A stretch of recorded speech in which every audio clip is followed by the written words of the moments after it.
I'm Liz Fracchia, the Palliative Care Program Coordinator here at Backus Hospital, and I'm here today to talk to you about National Healthcare Decision Day, which is April 16th of this year.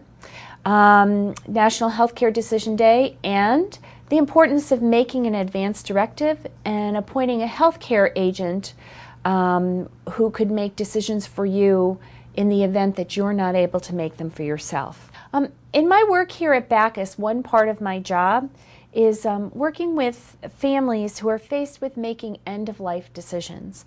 And all too often in these emergency situations, the families become very distressed because they've never had discussions about what the sick individual would or would not want done in terms of their end-of-life care. They've never discussed it because they didn't want to think about that as a scenario.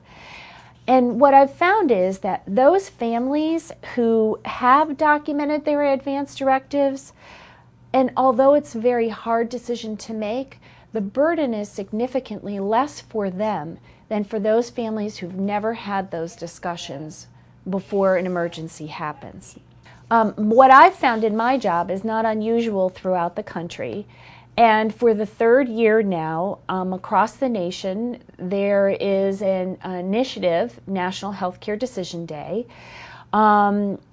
to ensure that all adults in the United States have the information and the opportunity to document their advance directives and really their healthcare decisions. We're working to provide you as the public as much information and awareness as you can have about how to go about doing this. So what is an advance directive? An advance directive is a document that details your healthcare decisions or your choices that you would make if you were not able to speak for yourself. And an advance directive is broken up into two different parts. The first part is the appointment of a healthcare power of attorney or an agent or a proxy. And what that does is actually document on paper the person or persons that you would want to be your voice if you were not able to speak for yourself, and your voice specifically about your healthcare decisions. The second part is what is called a living will, or a document what kind of medical care would be acceptable to you or unacceptable to you at the end of your life. What I want to do first is to talk about what is a power of attorney or a healthcare agent. And there are really two types of power of attorney. There's one power of attorney, which is one that some people will go to a registered attorney in regard to financial documents that you might need if you're not able to care for yourself. The healthcare agent or power of healthcare attorney that you would be appointing as part of your advance directive is a person that you would appoint to make decisions for you in regard to your health care at the end of your life when or if you're unable to speak for yourself. This person cannot be your physician by law. So you're encouraged to find someone that you feel comfortable would follow through with the decisions that you would want. And you can appoint more than one person if you would like to. And often we encourage you to appoint more than one person because people travel these days, someone's not always readily available in the event of an emergency. And you know, for instance, in the situation of a car accident or something like that, very often couples travel together and both of you could be hurt. So it's important to have a primary healthcare agent and someone as a backup in the event that the first person is either unable or unwilling to make those decisions for you. Appointing a healthcare agent is not something that you absolutely have to have an attorney do. All it requires is that you complete the document naming the individuals that you want to make the decisions for you, and have the document witnessed by two people who are not named in the document, and have them sign those witness statements and date them. That's all it takes to appoint a healthcare agent. The second part of the advance directive is what is often referred to as a living will. And this is not the kind of will where you leave things to your family members.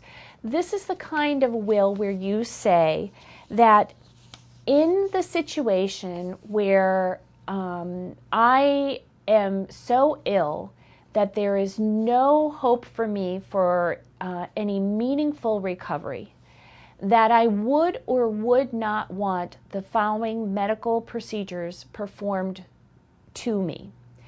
And that usually includes 3 different areas.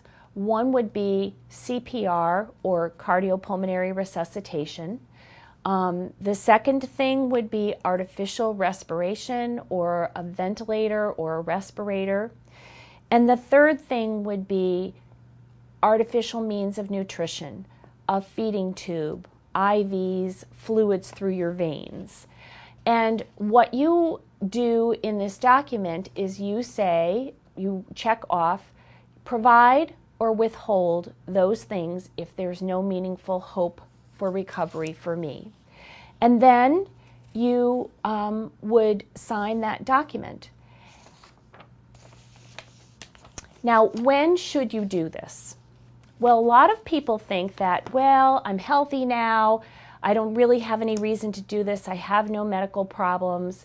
And that is really the time when you should be doing this.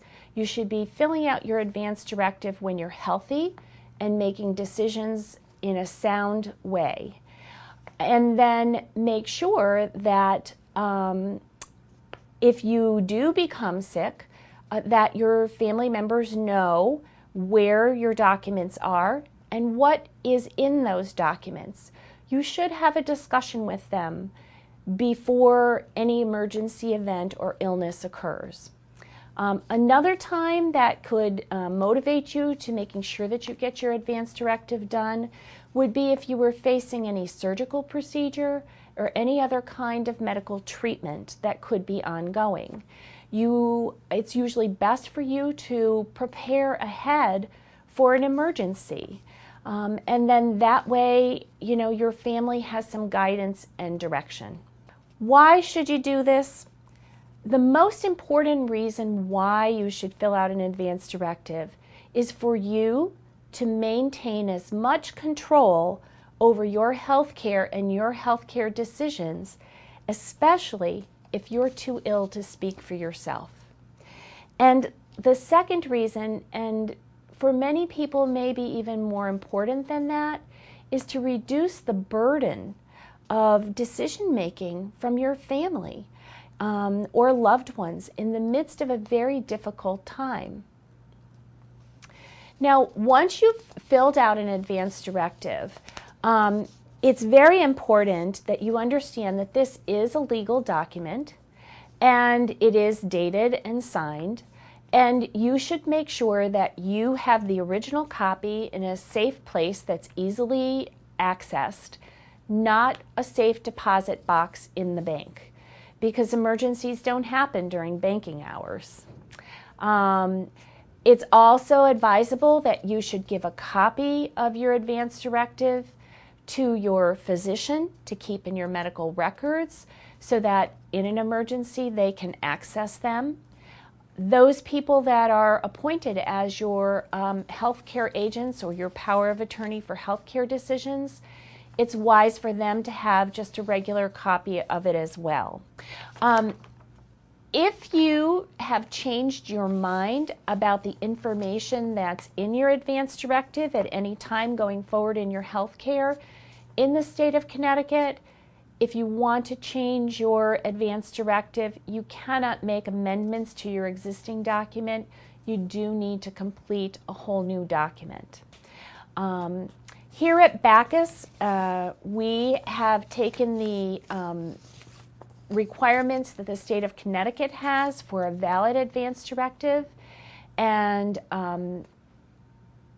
made the form a little bit more user-friendly, but all of the key points that are required under law in the state of Connecticut are included in the advance directive.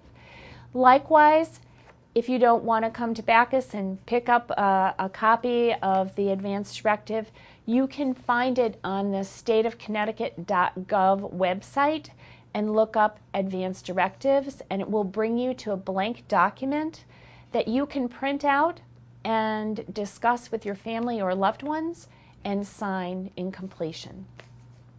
So just to summarize, we're encouraging you to participate in the National Healthcare Decision Making Day, which is the 16th of April of this year. And certainly take some time to make some decisions about what you would or would not want to do in the event of an emergency.